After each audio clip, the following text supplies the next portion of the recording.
Once upon a time, there was a beautiful princess who lived in a castle.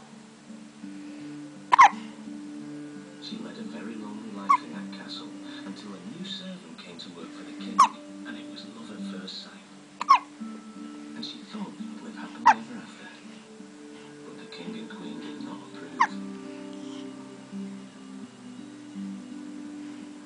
The king wanted his daughter to marry a prince, so he vowed to lock her in the castle tower until she agreed. Months went by, but the princess could not forget her true love.